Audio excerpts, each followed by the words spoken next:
اعوذ باللہ من الشیطان الرجیم بسم اللہ الرحمن الرحیم یا ایہا الذین آمنوا اذا نودی للصلاة من یوم الجمعہ فاسعوا الى ذکر اللہ وذروا البیع ذالکم خیر لکم ان کنتم تعلمون صدق اللہ العظیم۔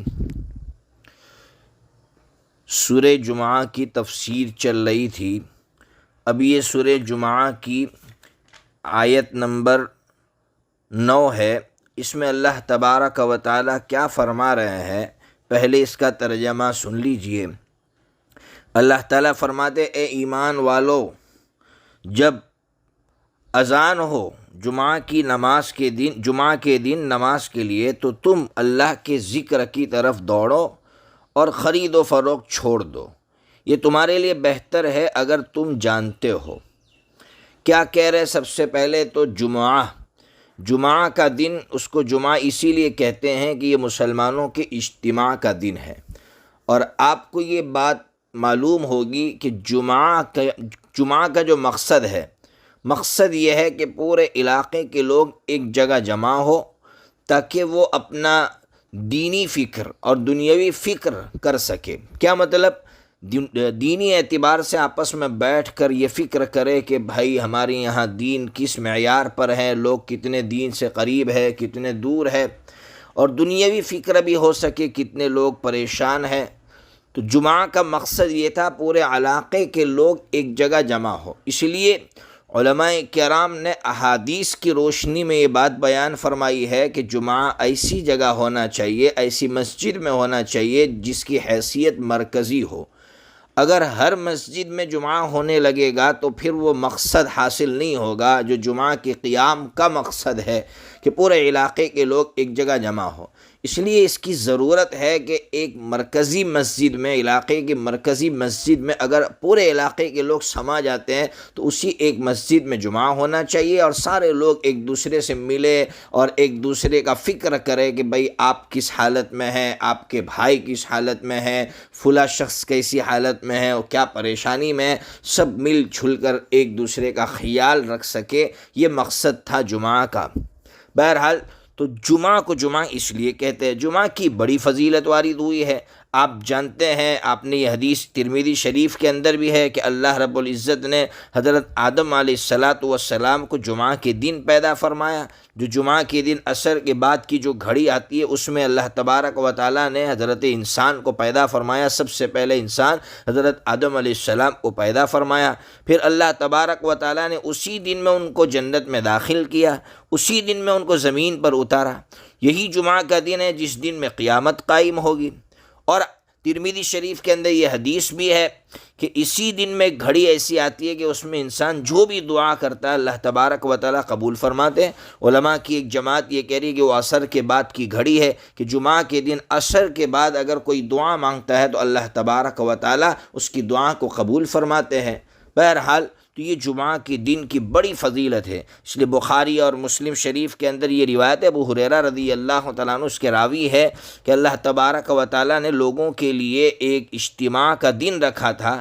پچھلی امتوں کو اس کی توفیق نہیں ہوئی، یہودیوں نے اپنے اجتماع کا دن جو ہے وہ سنیچر کا رکھا، نصارہ نے اتوار کو رکھا۔ اللہ نے اس امت کو ایسی توفیق بخشی کہ انہوں نے جمعہ کے دن کا انتخاب فرمایا۔ اللہ رب العزت کو یہی پسند تھا کہ جمعہ کے دن کا انتخاب ہو۔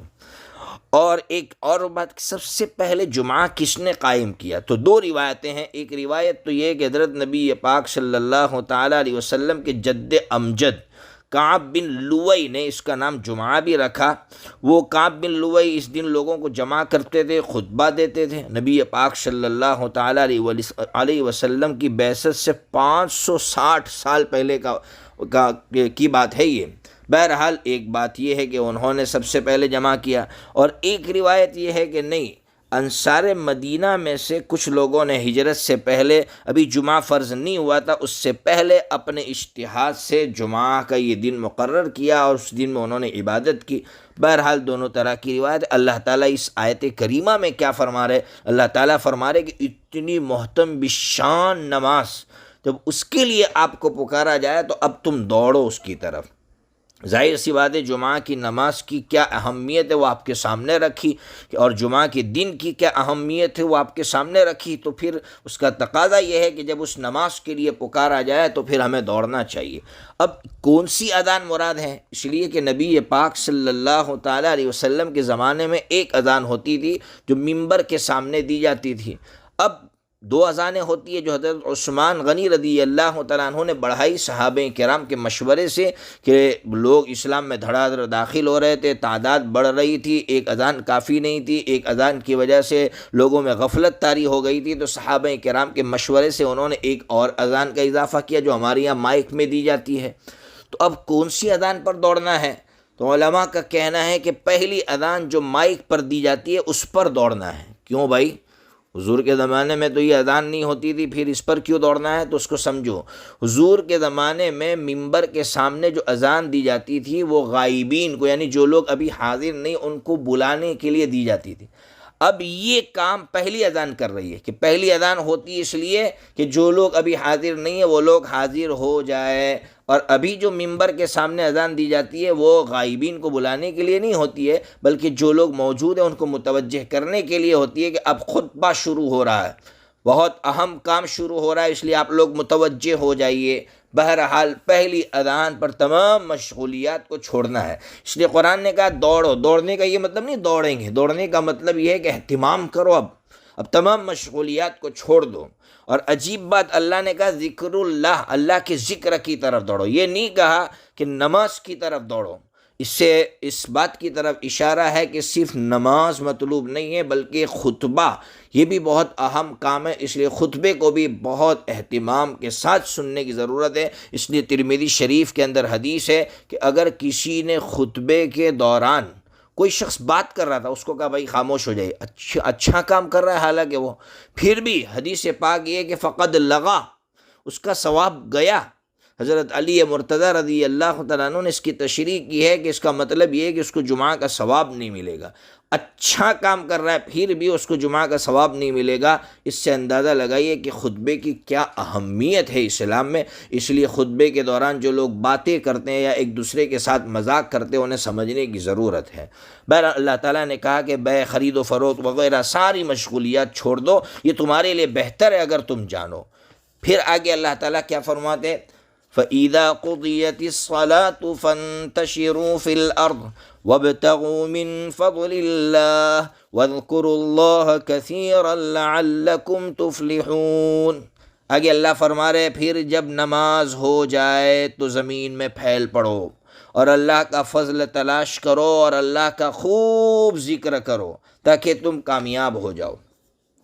یعنی اللہ اس آیت کریمہ میں یہ کہہ رہے اب تک پابندی تھی، آپ خرید و فروخت نہیں کر سکتے تھے، تو اب جب نماز مکمل ہو گئی تو اب یہ پابندی ہٹ گئی ہے، اب تم بیع و شراء خرید و فروخت کر سکتے ہو۔ اللہ کا فضل تلاش کرنے کا مطلب یہ ہے کہ اپنا رزق حاصل کرنے کا اہتمام کرو، اب جاؤ باہر۔ اسی لیے حضرت عراق بن مالک رضی اللہ تعالیٰ عنہ کے تعلق سے ابن کثیر رحمۃ اللہ علیہ نے یہ بات نقل کی ہے، جس کو حضرت مفتی شفیع صاحب رحمۃ اللہ علیہ نے اپنی معارف القرآن کے اندر اس کو نقل کیا ہے کہ حضرت عراق بن مالک رضی اللہ تعالیٰ عنہ جب نماز جمعہ سے فارغ ہو کر باہر آتے تو مسجد کے دروازے پر کھڑے ہو کر اللہ سے یہ کہتے تھے کہ اللہ میں نے تیرے حکم کی اطاعت کی، تو نے کہا تھا نا کہ جب جمعہ کے لیے بلایا جائے تو سب چھوڑ دو، اللہ میں نے چھوڑ دیا، تیرا فرض ادا کیا، اور جیسا تو نے حکم دیا ہے نماز پڑھ کر میں باہر جاتا ہوں، پھر اپنے فضل سے مجھے عطا فرما۔ ہمیں بھی مسجد کے دروازے پر آ کر اتنا کہنا چاہیے، اگر پوری دعا یاد نہیں تو اتنا کہنا چاہیے، اللہ مجھے اپنا فضل عطا فرما، اللہم انی اسألک من فضلک وانت خیر الرازقین، اللہ تو روزی دینے والوں میں سب سے بہتر رزق دینے والا ہے۔ تو اب ہمیں بھی مسجد کے دروازے پر کھڑے ہو کر کم از کم اللہ سے اتنا کہنا چاہیے، اللہ تو اپنا فضل عطا فرما، اللہ تو ہمیں پاکیزہ روزی عطا فرما، حلال روزی عطا فرما۔ پھر اللہ فرما رہے ہیں کہ اب تم دنیا میں مشغول ہو کر مجھے مت چھوڑ دو، مجھے مسلسل یاد کرتے رہو۔ فاذکروا اللہ کثیرا، اللہ کو بہت یاد کرو۔ ایسا نہیں کہ اب یہاں سے جمعہ سے چھوٹے تو اب اگلے جمعہ میں اللہ کو یاد کریں گے، ایسا نہیں ہے۔ اللہ کو یاد کرتے رہو، اس وقت بھی اللہ کا ذکر کرو۔ فوراً تمہیں عصر کی نماز کے لیے بلایا جائے تو عصر کی نماز کے لیے دوڑو۔ یہ نہیں کہ جمعہ کی نماز سے فارغ ہو گئے تو ہو گئے، جیسے بہت سے بھائی جمعہ کی نماز پڑھتے ہیں پھر اگلی جمعہ کا انتظار کرتے ہیں، ایسا نہیں ہونا چاہیے۔ پھر آگے اللہ تبارک و تعالیٰ ایک بات ذکر فرما رہے ہیں جو آیت نمبر 11 میں ہے، وَإِذَا رَأَوْا تِجَارَةً أَوْ لَهْوًا انفَضُّوا إِلَيْهَا وَتَرَكُوكَ قَائِمًا قُلْ مَا عِندَ اللَّهِ خَيْرٌ مِّنَ اللَّهْوِ وَمِنَ التِّجَارَةِ وَاللَّهُ خَيْرُ الرَّازِقِينَ۔ کیا کہہ رہے اللہ؟ جب وہ لوگ تجارت کو دیکھتے ہیں یا لہو کو دیکھتے ہیں تو وہ لوگ اس کی طرف لپک پڑتے ہیں اور آپ کو کھڑا چھوڑ دیتے ہیں۔ آپ کہہ دیجئے جو کچھ اللہ کے پاس ہے وہ بہتر ہے لہو سے اور تجارت سے، اور اللہ بہترین روزی دینے والا ہے۔ اصل میں کیا ہوا تھا اس کو سمجھو، اللہ کیا کہہ رہے وہ تو سمجھ میں آ گیا کہ کچھ لوگ ایسے ہیں کہ خطبے جیسی اہم چیز کو یا جمعہ کی نماز جیسی اہم چیز کو چھوڑ کر وہ لوگ دنیا میں مشغول ہے، تو اللہ فرما رہے گا ایسے لوگوں سے کہو کہ اللہ کے پاس جو ہے وہ دنیا سے بہتر ہے۔ روزی کے فکر میں تم اللہ کو چھوڑ رہے ہو، روزی کے فکر میں تم نماز کو چھوڑ رہے ہو، روزی کے فکر میں تم خطبے کو اہمیت نہیں دے رہے ہو۔ نہیں، اللہ روزی دینے والا ہے۔ اپنے دل و دماغ میں یہ بات بٹھاؤ کہ اللہ روزی دے گا، اس لیے روزی کے ڈر سے جمعہ کے دن دکانیں بند کر دو۔ پہلی اذان پر بہت سے لوگ پہلی اذان ہو جاتی ہے پھر بھی رزق کے ڈر سے جو ہے دکانیں کھلی رکھتے، تو اللہ فرما رہے نہیں۔ اب واقعہ کیا ہوا تھا اس آیت کو سمجھنے کے لیے ایک واقعہ سمجھو۔ پہلے ایک بات یہ سمجھو کہ پہلے یعنی ابتدائے اسلام میں نماز پہلے ہوتی تھی، جمعہ کی نماز پھر خطبہ ہوتا ہے، جیسے عیدین میں ہوتا ہے کہ پہلے عید کی نماز ہوتی ہے پھر خطبہ ہوتا ہے، تو جمعہ میں بھی ایسا ہی تھا کہ پہلے نماز ہوتی تھی پھر خطبہ ہوتا تھا۔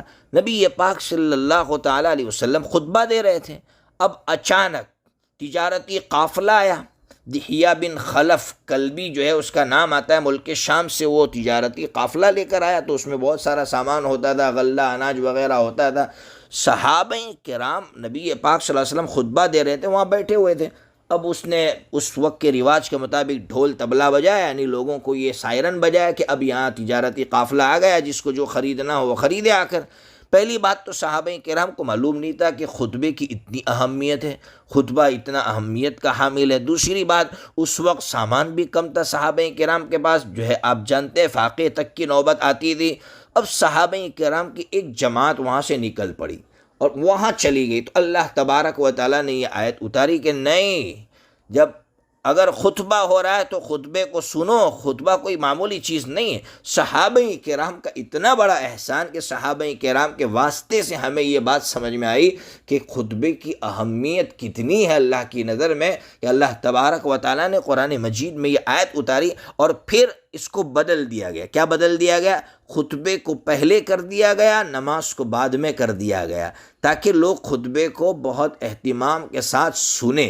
اس لیے ہمارے یہاں خطبے کو کوئی اہمیت نہیں دی جاتی ہے۔ میں ہمیشہ کہتا ہوں کہ ترمذی شریف کے اندر حدیث ہے حضرت عبداللہ ابن مسعود رضی اللہ تعالیٰ عنہ کی کہ جب نبی پاک صلی اللہ تعالیٰ علیہ وسلم خطبہ دیتے تھے تو ہم اپنا چہرہ نبی پاک صلی اللہ تعالیٰ علیہ وسلم کی طرف کرتے تھے، یعنی نیچے منڈی ڈال کر خطبہ نہیں سنتے تھے بلکہ حضور کی طرف دیکھتے تھے، اس لیے کہ خطبہ جب کوئی دے رہا ہو یا بیان دے رہا ہو ہم اس کی طرف دیکھیں گے تو پھر سستی نہیں آئے گی اور اس کی بات کو اہمیت دیں گے کہ ہاں آپ بہت بڑی بات کر رہے ہیں، اور جو منڈی ڈالتے ہیں اس سے یہ اشارہ ہوتا ہے کہ آپ سامنے والے کو کوئی اہمیت نہیں دے رہے۔ تو صحابہ کرام حضور کا خطبہ حضور کے چہرے انور کی طرف دیکھ کر سنتے تھے، اس لیے ہمیں بھی خطبے کو بہت زیادہ اہمیت دینے کی ضرورت ہے۔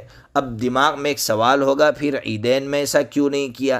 عیدین میں بھی پہلے خطبہ کر دینا چاہیے، نماز بعد میں ہونی چاہیے؟ تو اس کا جواب یہ ہے کہ عید کی نماز سال میں ایک مرتبہ آتی ہے، اس لیے وہاں ایسا نہیں ہوگا کہ لوگ دوڑ کے چلے جائیں گے، وہاں لوگ تو خطبے کو اہمیت دیں گے۔ جمعہ کی نماز ہفتے میں ایک مرتبہ آتی ہے تو اس میں یہ خطرہ ہے، اور پھر ایک مرتبہ ایسا واقعہ پیش آ چکا، اس لیے پھر جو ہے اس کو بدل دیا گیا اور خطبے کو مقدم کر دیا گیا، آگے کر دیا گیا۔ اللہ تبارک و تعالی ہمیں جمعہ کی اہمیت سمجھا دے، جمعہ کے خطبے کی اہمیت سمجھا دے، اور اس پر اللہ رب العزت ہمیں عمل کرنے کی توفیق عطا فرمائے۔